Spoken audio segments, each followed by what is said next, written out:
الحمد لله نحمده ونستعينه ونستغفره ونعوذ بالله من شرور أنفسنا ومن سيئات أعمالنا من يهده الله فلا مضل له ومن يضلله فلا هادي له وأشهد أن لا إله إلا الله وحده لا شريك له وأشهد أن محمدا عبده ورسوله أما بعد فإن خير الحديث كتاب الله وخير الهدي هدي محمد صلى الله عليه وسلم وشر الأمور محدثاتها وكل محدثة بدعة وكل بدعة ضلالة وكل ضلالة في النار. أعوذ بالله من الشيطان الرجيم. بسم الله الرحمن الرحيم. يا أيها الذين آمنوا اتقوا الله حق تقاته ولا تموتن إلا وأنتم مسلمون. يا أيها الناس اتقوا ربكم الذي خلقكم من نفس واحدة وخلق منها زوجها وبث منهما رجالا كثيرا ونساء واتقوا الله الذي تساءلون به والأرحام إن الله كان عليكم رقيبا. يا أيها الذين آمنوا اتقوا الله وقولوا قولا سديدا يصلح لكم أعمالكم ويغفر لكم ذنوبكم ومن يطع الله ورسوله فقد فاز فوزا عظيما. فقد قال الله تبارك وتعالى في كلامه المجيد والفرقان الحميد. بسم الله الرحمن الرحيم. يوم لا ينفع مال ولا بنون إلا من أتى الله بقلب سليم. قال تعالى قد أفلح من تزكى. رب اشرح لي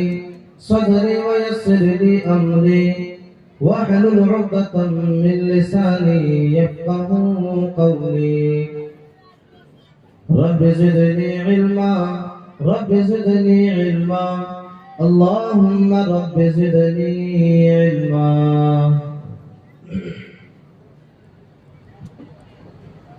اس دور فتن میں انسان کو ایمان بچانا مشکل ہے. جو توبہ گناہوں سے نہ کرے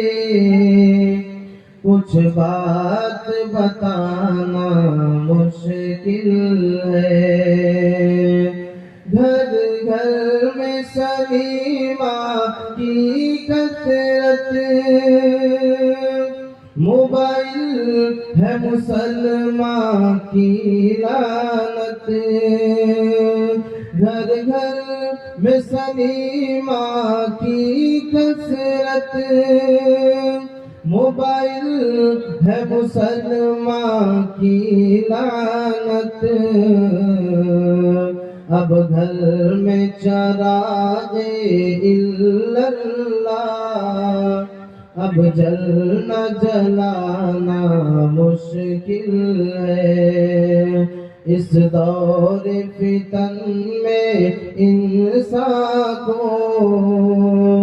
ایمان جان بچانا مشکل ہے، ملت کی جوان ہے فلمی گانے سن سن کے اچھلتے رہتے ہیں، ملت کی جوان ہے فلمی گانے سن سن کے اچھلتے رہتے ہیں، قرآن کی آیت سن سن کر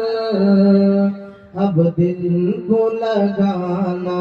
مشکل ہے، قرآن کی آیت سن سن کر اب دل کو لگانا مشکل ہے، ٹی وی کے تماشے بھی تم ہو، شیطان کے بھائی بھی تم ہو، موبائل کے تماشے بھی تم ہو، شیطان کے بھائی بھی تم ہو، کچھ وقت نمازوں میں اپنا اب لگنا لگانا مشکل ہے، کچھ وقت نمازوں میں اپنا اب لگنا لگانا مشکل ہے، خاتون مسلمان اب گھر سے بے پردہ چلی بازاروں میں، خاتون مسلمان اب گھر سے بے پردہ چلی بازاروں میں، برقع تو محض ایک فیشن ہے، چہرے کو چھپانا مشکل ہے، برقع تو محض ایک فیشن ہے، چہرے کو چھپانا مشکل ہے، اس دور فتن میں انسان کو ایمان بچانا مشکل ہے۔ آج کے اجلاس کے نظامت کا فریضہ انجام دے رہے بڑے بھائی مظفر ندوی حفظہ اللہ، اسٹیج پر جلوہ فروز دیگر ذی وقار علماء کرام، سامنے بیٹھے ہوئے بزرگان دین، نوجوان ساتھیوں اور مستقبل کے ہونہار بچوں، ابھی میں نے خطبہ مسنونہ کے بعد جو آیت کریمہ تلاوت کی ہے، اس آیت کریمہ کے اندر اللہ رب العالمین قیامت کے دن کامیابی کن لوگوں کے لیے ہے ان لوگوں کا تذکرہ کر رہا ہے۔ آئیے سب سے پہلے اسی آیت کریمہ کا ترجمہ دیکھتے ہیں، پھر بات کو آگے بڑھاتے ہیں۔ یوم لا ينفع مال ولا بنون الا من اتى الله بقلب سلیم۔ اللہ رب العالمین اس آیت کریمہ کے اندر بیان کر رہا ہے اور حضرت ابراہیم علیہ السلام کی دعا کا تذکرہ کرتے ہوئے بیان کر رہا ہے۔ حضرت ابراہیم علیہ السلام اللہ تبارک و تعالیٰ سے دعا کر رہے ہیں کہ اے میرے پروردگار عالم مجھے اس دن رسوا نہ کر دینا جس دن لوگ قیامت کے دن اٹھائے جائیں گے، جس دن لوگ جمع کیے جائیں گے۔ اے میرے پروردگار عالم تو مجھے اس دن رسوا نہ کر دینا۔ یوم لا ينفع مال ولا بنون۔ پھر اللہ رب العالمین اس آگے والے آیت کریمہ کے اندر بیان کر رہا ہے کہ وہ دن کیسا دن ہوگا، کس طرح کے دنوں سے حضرت ابراہیم علیہ السلام اللہ تبارک و تعالیٰ سے دعا کر رہے ہیں۔ اللہ رب العالمین بیان فرما رہا ہے یوم لا ينفع مال ولا بنون، جس دن مال اور اولاد کچھ بھی کام آنے والا نہیں۔ جس دن مال اور اولاد ان دونوں چیزوں میں سے کوئی بھی چیز ایک انسان کے لیے نفع بخش نہیں ہوگا، ایسے دن سے حضرت ابراہیم علیہ السلام دعا کر رہے ہیں۔ پھر اللہ رب العالمین اس آیت کریمہ کے بعد والے آیت کریمہ کے اندر بیان کر رہا ہے کہ کامیابی کس طرح کے لوگوں کے لیے ہے۔ اللہ رب العالمین کہہ رہا ہے الا من اتى الله بقلب سلیم۔ اللہ تبارک و تعالیٰ بیان کر رہا ہے کہ کل قیامت کے دن کامیابی ان لوگوں کے لیے ہے، کل قیامت کے دن کامیابی حاصل کرنے والے لوگ ان لوگوں میں سے ہوں گے جو لوگ اللہ تبارک و تعالیٰ کے سامنے پاک دل کو لے کر کے حاضر ہوگا۔ الا من اتى الله بقلب سلیم، جو انسان پاک دل کو لے کر کے اللہ تبارک و تعالیٰ کے سامنے حاضر ہوگا، جو آدمی اللہ تبارک و تعالیٰ کے یہاں یعنی کل قیامت کے دن پاک دل لے کر کے صاف دل لے کر کے حاضر ہوگا، اللہ تبارک و تعالیٰ کے یہاں یہی وہ انسان ہے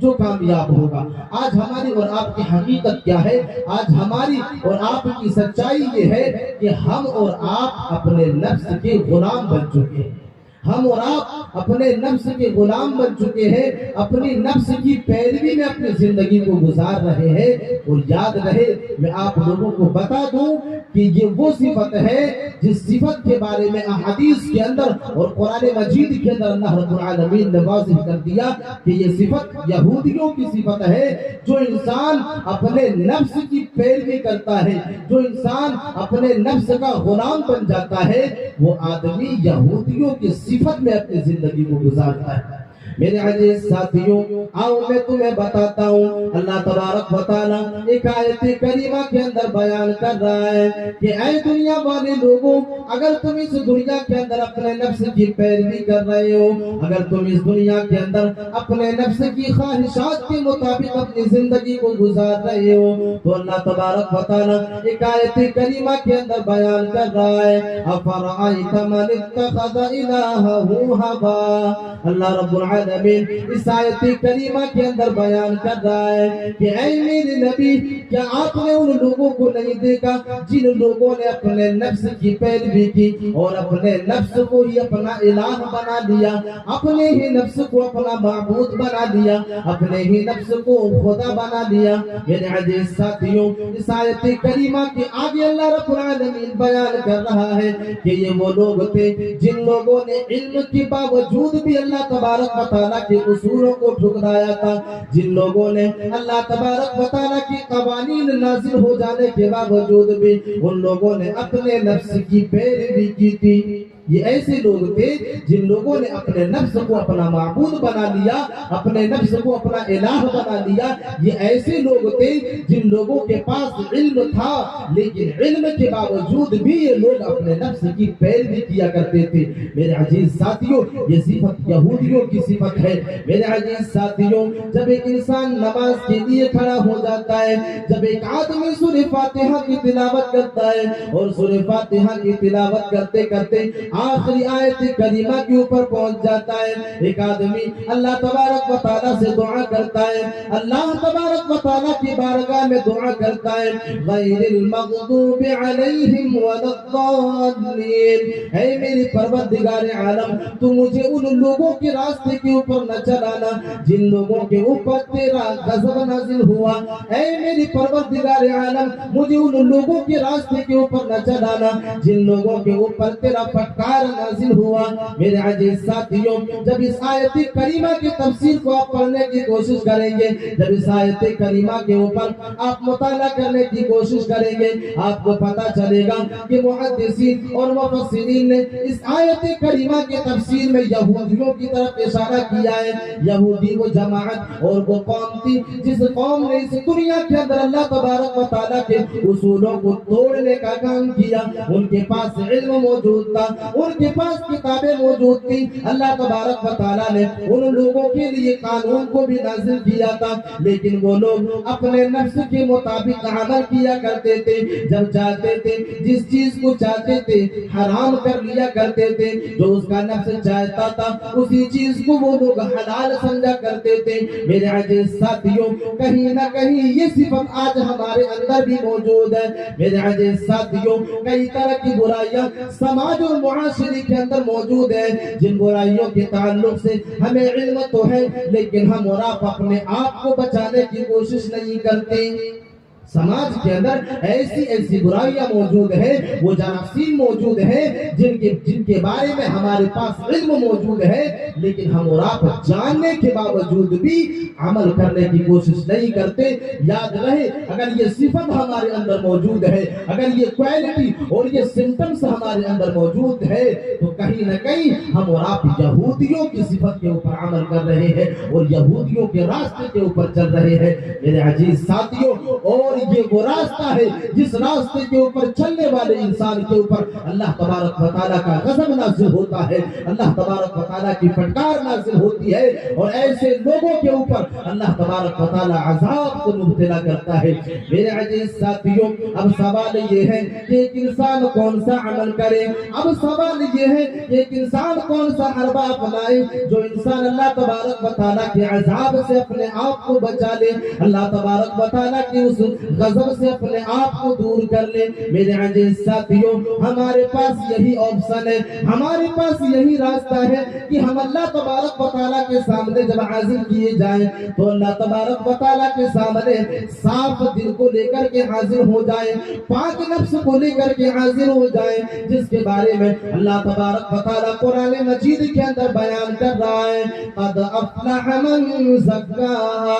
وقد خاب من دساہا۔ اللہ رب العالمین اس آیت کریمہ کے اندر بیان کر رہا ہے، اے دنیا والے لوگوں، تم دنیا کے اندر کامیابی حاصل کرنا چاہتے ہو، تم دنیا کے اندر یہ چاہتے ہو کہ تمہیں فلاح و بہبودگی مل جائے، آؤ میں تمہیں بتاتا ہوں کہ تمہارے لیے کامیابی کیا ہے، آؤ میں تمہیں بتاتا ہوں تمہارے لیے فلاح کیا ہے۔ اللہ تبارک و تعالیٰ کہہ رہا ہے، قد افلح من زکاہا، کامیاب ہو گئے وہ انسان جس انسان نے اپنے نفس کا تزکیہ کر لیا، اپنے نفس کو گناہوں سے پاک کر لیا۔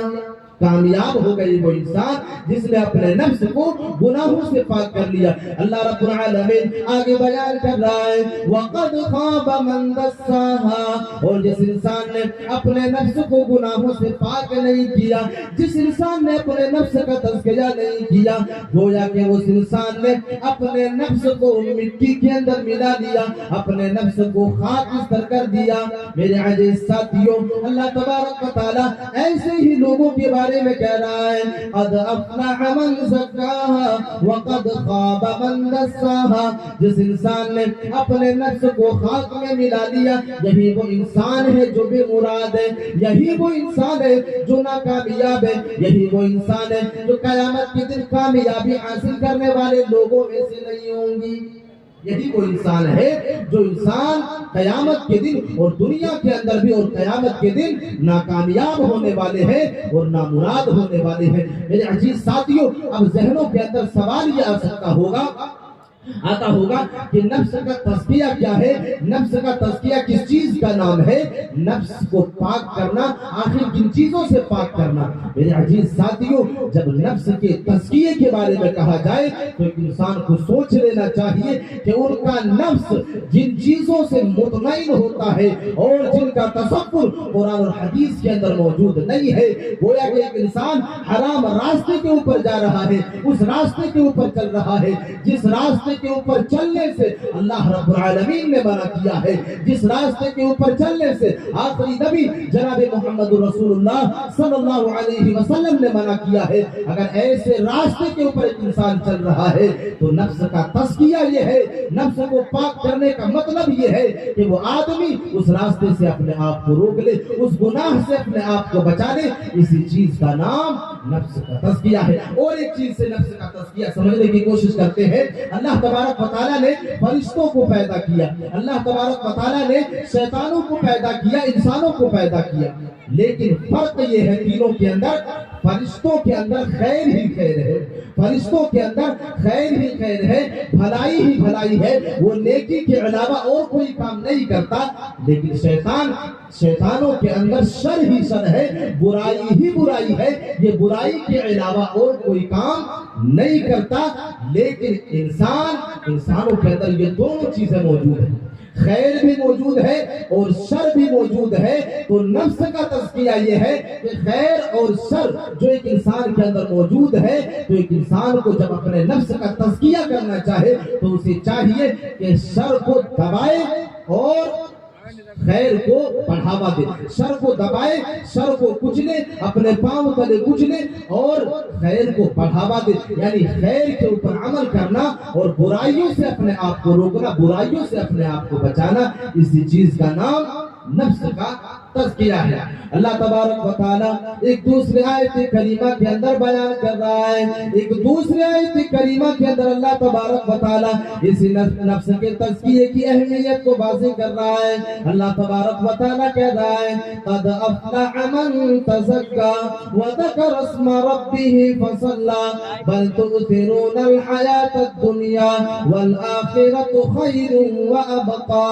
اللہ رب العالمین اس آیت کریمہ کے اندر بیان کر رہا ہے اور دنیا والے انسانوں کو میسج دے رہا ہے کہ اے دنیا والے لوگوں، اگر تم اس دنیا کے اندر کامیابی چاہتے ہو، آخرت کے اندر بھی کامیابی چاہتے ہو، تو تمہارے لیے کامیابی کیا ہے؟ قد افلح من تزکا، فلاح پالی ان لوگوں نے جن لوگوں نے اپنے نفس کو گناہوں سے پاک کر لیا، جن لوگوں نے اپنے آپ کو، اپنے نفس کو شرک سے پاک کر لیا۔ یہی وہ انسان ہے جو اپنے نفس کا تزکیہ کر رہا ہے، یہی وہ انسان ہے جو اپنے نفس کو گناہوں سے پاک کر رہا ہے اور اپنے نفس کا تزکیہ کر رہا ہے، جو انسان گناہوں سے اپنے آپ کو روکتا ہے۔ میرے عزیز ساتھیوں، آؤ میں تمہیں بتاتا ہوں کہ ایک انسان اپنے نفس کو گناہوں سے کس طرح بچا سکتا ہے۔ آؤ میں تمہیں بتاتا ہوں کہ کس طرح ایک انسان اپنے نفس کو گناہوں سے روک سکتا ہے۔ میرے عزیز ساتھیوں، ہم کتنے ایسے انسانوں کو اس دنیا کے اندر دیکھتے ہیں جو انسان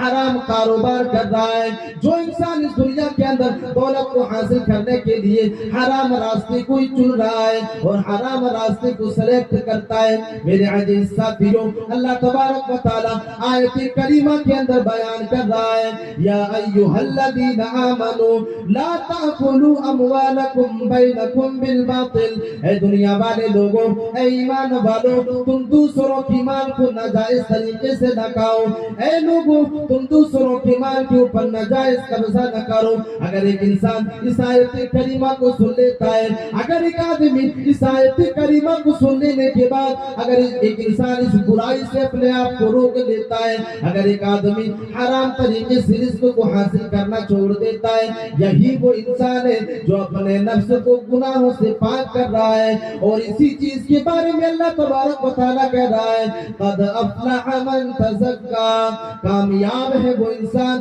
جس انسان نے اپنے نفس کو گناہوں سے پاک کر لیا، اپنے نفس کا تزکیہ کر لیا۔ یہی ہے وہ انسان جو کامیاب ہے جس نے اپنے نفس کو گناہوں سے پاک کر لیا۔ میرے عزیز ساتھیوں، کتنے ایسے انسان ہیں جو سودی کاروبار کرتے ہیں۔ میرے عزیز ساتھیوں، ایسے لوگوں کے لیے بھی اللہ تبارک و تعالیٰ نے قرآن مجید کے اندر بیان کر دیا کہ اے لوگوں، تم سودی کاروبار نہ کیا کرو اور جو سودی کاروبار باقی ہے تم ان کو چھوڑ دو۔ اگر ایک آدمی قرآنی آیات کے اوپر عمل کرتا ہے اور اپنے نفس کو گناہوں سے پاک کرتا ہے، اپنے نفس کو گناہوں گناہوں سے روکتا ہے تو یہی وہ انسان ہے جو اپنے نفس کا تزکیہ کر رہا ہے، اور یہی وہ انسان ہے جو کامیاب ہے۔ اب اللہ تبارک و تعالیٰ اس آیت کریمہ کے آگے ایک دوسرے اصول کے بارے میں بیان کر رہا ہے، دوسری چیز کے بارے میں اشارہ کر رہا ہے۔ اے لوگوں، آؤ میں تمہیں بتاتا ہوں کامیابی کس چیز کا نام ہے۔ اللہ تبارک و تعالیٰ کہہ رہا ہے وَذَكَرَ اسْمَ رَبِّهِ فَصَلَّى، جس انسان نے اپنے نفس کو گناہوں سے پاک کر لیا، جس آدمی نے اپنے آپ کو گناہوں سے روک لیا، اب ایک انسان کے اوپر کیا ذمہ داری ہے؟ اللہ تبارک و تعالیٰ کہہ رہا ہے وَذَكَرَ اسْمَ رَبِّهِ فَصَلَّى، جس آدمی نے اللہ تبارک و تعالیٰ کے نام کو یاد رکھا اور نماز کو پابندی کے ساتھ ادا کیا۔ جس آدمی نے رب کائنات کے نام کو یاد رکھا اور نماز کو قائم کرتا رہا، یہی وہ انسان ہے جو کامیاب ہے۔ اب ایک انسان کو چاہیے کہ ان دونوں آیت کریمہ کے اوپر عمل کرے۔ ایک آدمی صرف اور صرف اگر گناہوں سے، برائیوں سے اپنے آپ کو روکتا ہے تو یہ ان کے لیے صرف کامیابی نہیں ہے، بلکہ اپنے آپ کو گناہوں سے روکنے کے بعد اس رب کے نام کو یاد رکھے اور نماز کو بھی قائم کرتے رہے، نماز کو بھی پڑھتے رہے۔ لیکن ہماری اور آپ کی حالت تو یہ ہے کہ ہم تو گناہوں سے بھی نہیں بچتے، ہم اپنے نفس کا تزکیہ بھی نہیں کرتے اور اس رب کائنات کا ذکر بھی نہیں کرتے اور نماز کی پابندی بھی نہیں کرتے۔ میرے عزیز ساتھیوں، اگر یہ دونوں صفت ہمارے اندر موجود ہے جس کے بارے میں وہ رب کائنات اس آیت کریمہ کے اندر کہہ رہا ہے کہ جس آدمی نے گناہوں سے اپنے نفس کو پاک کیا اور اس رب کے نام کو یاد رکھا اور ساتھ ہی ساتھ نماز کو قائم کیا، اس کے لیے کامیابی ہے۔ لیکن اگر کسی نے ذکر الہی سے اعراض کیا اور اس رب کے سامنے سجدہ نہیں کیا، ان لوگوں کی حوالتی کا تذکرہ اللہ رب العالمین اسی قرآن مجید کے اندر کر رہا ہے۔ اللہ تبارک و تعالیٰ ایک آیت کریمہ کے اندر بیان کر رہا ہے اور دنیا والے انسانوں کو خبردار کر رہا ہے کہ دنیا والے لوگوں اس آیت کریمہ کے اوپر غور و فکر کر لو۔ اس آیت کریمہ کے اندر اللہ تبارک و تعالیٰ کہہ رہا ہے وَمَنْ أَعْرَضَ عَنْ ذِكْرِي فَإِنَّ لَهُ مَعِيشَةً ضَنْكًا۔ اللہ رب العالمین کہہ رہا ہے کہ ہم تو اپنے نفس کو گناہوں سے پاک کرنے والے لوگوں کے لیے کامیابی کی گواہی دے رہے ہیں، لیکن اگر کوئی انسان اس رب کے نام کو یاد نہیں رکھتا ہے اور اللہ تبارک و تعالیٰ کا ذکر نہیں کرتا ہے، ذکر الہی نہیں کرتا ہے، ان کے ذکر سے اپنے آپ کو روکے رکھتا ہے، ان کے ذکر سے اعراض کرتا ہے، تو اللہ تبارک و تعالیٰ ان لوگوں کی حوالتی کا تذکرہ کرتے ہوئے بیان کر رہا ہے وَمَنْ أَعْرَضَ عَنْ ذِكْرِي فَإِنَّ لَهُ مَعِيشَةً ضَنْكًا۔